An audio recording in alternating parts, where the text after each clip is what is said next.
Hi hall. இன்றைக்கி நம்ம பிரியாணி செய்ய போகிறோம். மட்டன் பிரியாணி, பாய் வீட்டு மட்டன் பிரியாணி.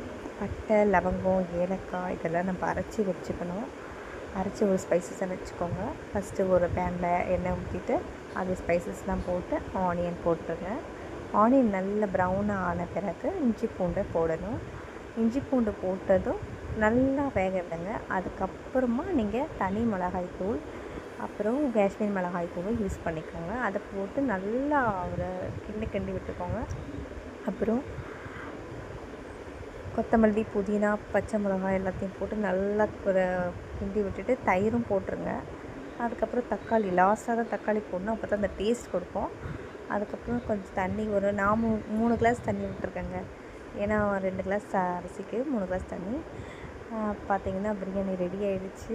பாருங்கள் மட்டன் எப்படி தலை தலைன்னு இருக்குன்ட்டு ட்ரை பண்ணி பாருங்கள். பாய்.